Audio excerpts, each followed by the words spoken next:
जी, रीवा के इस सत्संग प्रांगण में आप सभी काफ़ी समय से आए हैं। सब अपने गृहस्थ जीवन में जहाँ अपनी जिम्मेवारियाँ भी बखूबी निभा रहे हैं, फिर भी जो ये रूह की खुराक होती है, ये परमात्मा, चाहे हम कोई भी नाम दें, जो भी जिस जगह पे आस्था रखते हैं, अपने इष्ट का जो भी नाम से हम संबोधित करते हैं, तो वहाँ जो एक स्पिरिचुअल हमारी एक फूड फॉर द सोल, तो कैसे ये परमात्मा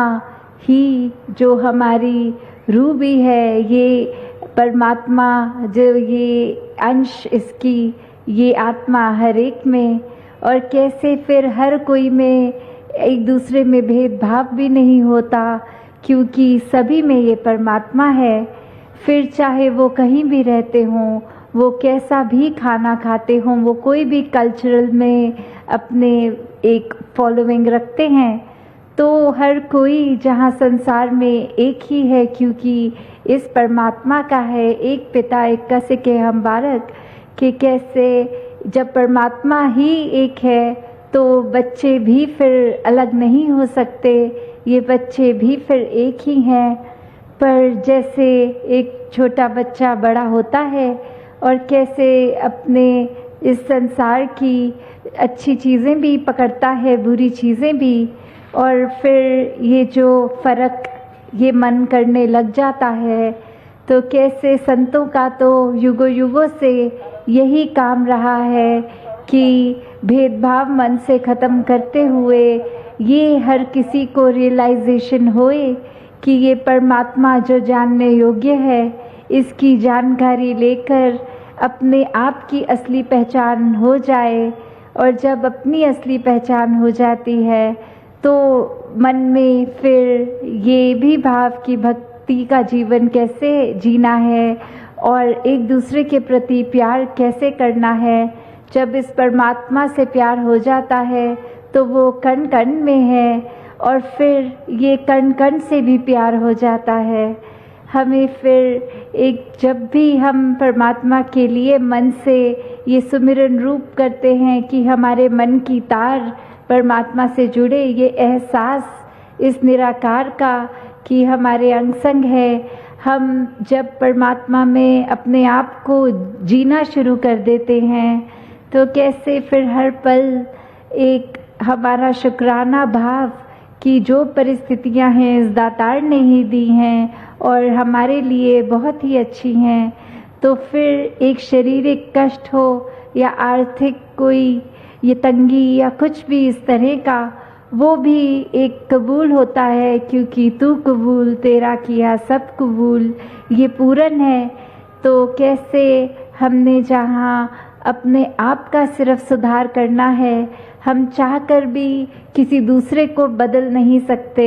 और वो बदलना भी नहीं है, क्योंकि हर एक की जो यूनिकनेस है, हर एक को, जैसे हर फूल अपने आप में, कोई गुलाब का फूल लाल रंग का, कोई डेज़ी का फूल वाइट और येलो रंग का, कोई कमल उसका आकार अलग, हर फूल अपने आप में अपनी खुशबू अपना आकार अलग लेते हैं, तो भी आपस में एक बगीचे में एक गुलदस्ते में भी एक साथ बहुत ही आराम से रह लेते हैं।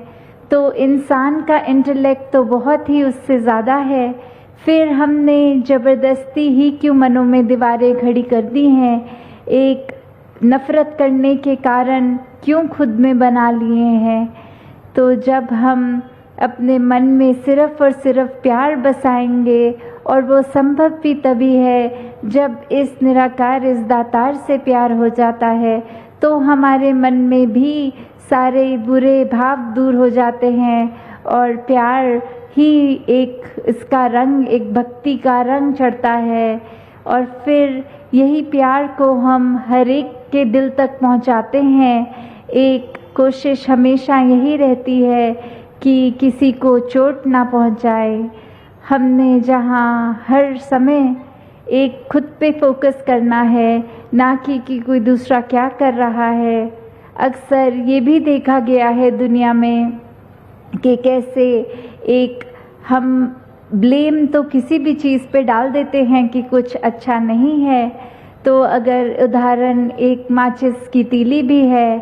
तो उसका अपने आप में तो कोई अच्छाई बुराई नहीं है, वो एक हम पर डिपेंड करता है उस माचिस की तीली से हम क्या कर रहे हैं। क्या उस माचिस की तीली से दिया जला रहे हैं ताकि जहाँ अंधेरा है वहाँ भी रोशनी पहुँचे और किसी को ठोकर ना लगे, या फिर उसी माचिस से हम किसी का घर जला रहे हैं। एक जैसी दिखती थी माचिस की वो तीलियाँ, किसी माचिस ने दिए जलाए किसी ने घर। तो कैसे वो हम एक चीज़ को ना दोष दें, पर ये हमारी इंटेंशन होती है। ये जो चेतनता ये दातार ने हमें बख्शी है, उस चेतनता का हम क्या कर रहे हैं। क्योंकि आग का तो क्या है, पल दो पल में लग जाती है, ज़माना लग जाता है उस आग को बुझाने के लिए। तो कैसे एक हम छोटी सी भी अगर किसी के मन में किसी दूसरे व्यक्ति के लिए नफ़रत की एक छोटी सी चिंगारी भी इकट्ठी कर दे, अगर लगा दें, तो कब वो चिंगारी आग का रूप ले लेती है और फिर आग का काम तो फैलना ही होता है। तो पहले ये हम खुद पे नज़र डालें कि अगर कोई व्यक्ति किसी से नफ़रत कर रहा है तो क्या ये नफ़रत की शुरुआत हमसे तो नहीं हुई। क्या हमारी नीयत में तो खोट नहीं थी कि हमने किसी को आपस में लड़ाई करवाने के लिए कोई ऐसी बात किसी के दिमाग में दिल में डाल दी। तो जहाँ हमें तो हमेशा इस दातार ने एक डिवाइन बना कर रखा है कि we are not human beings who are spiritual by nature,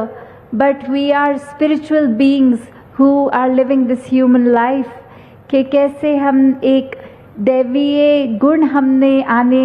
ये तो एक इंसान है तो आएंगे ही, पर हम वाक्य में ही वो दैव्यता हमारे अंदर है जो एक मनुष्य शरीर के अंदर है। तो एक इंसान जहाँ हमें बनना है वो हमारी बेसिक क्राइटेरिया, ये जब मानवीय गुण हमारे अंदर होंगे तो ही हम इंसान होंगे। नहीं तो वो ही बात आती है कि आदमी के हैं अनेक रूप, एक फरिश्ता भी है, एक हैवान भी है। तो कैसे हमने क्या बनना है वो हमारी चॉइस है, और वो एक चॉइस भी हमें बचपन से ही पता होती है। जब बचपन में भी जाते हैं तो बच्चों को वो मॉरल साइंस की क्लास में सब तभी से भी पता लग जाता है कि क्या कर्म करने अच्छे हैं क्या बुरे हैं। फिर भी ये इंसान की चतुर चालाकियाँ ये अपना मतलब निकालने के लिए अक्सर जानते हुए भी कि क्या चीज़ किसी को दुख पहुंचा सकती है, तो जब वो काम इंसान जानबूझ के करता है तो वो एक उस समय तो कहीं से भी ये मानव नहीं है, ये इंसान नहीं है। क्योंकि इंसान का तो काम ही एक संसार के लिए वरदान बनना है, एक हर एक को समदृष्टि की निगाह से देखते हुए मन में करुणा भाग। ये संत का तो दिल फिर बिल्कुल इतना मुलायम, संत हृदय नवनीत समान, ये मक्खन की भांति कि अगर कोई भी कष्ट में है, किसी की भी आंखें भरी हुई हैं, तो उसका कष्ट एक फील ही सिर्फ नहीं, वो ऐसे फील लगना कि ये कष्ट सामने वाले को नहीं हमें हो रहा है। तो कैसे हम जहाँ अपने आप को ही सुधारते चले जाएं, अपने अंदर जहाँ हर कोई गुण जो एक मनुष्य में होता है उसको अपने जीवन में इस तरह उतारे कि फिर अगर कभी जो अक्सर बार बार उदाहरण सामने देखने को आता है कि अगर दूध की जो थैली होती है उसमें हम कहीं से भी वो एक पंक्चर करेंगे और फिर जब वो थैली को पिचकाते हैं तो उसमें से दूध ही निकलता है, और वो कोई निर्धारित जगह नहीं, कहीं से भी अगर हम सुराख करके देख लें तो दूध ही निकलना है। तो कैसे हम अगर खुद भी उस तरह ही सोचे कि अगर ये हमारे मन के अंदर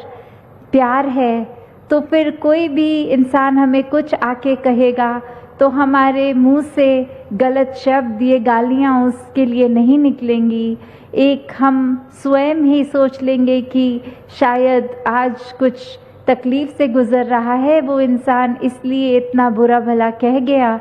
तो फिर ये मन में सिर्फ संतों के तो एक जहाँ सबसे पहले इस परमात्मा के लिए प्यार होता है,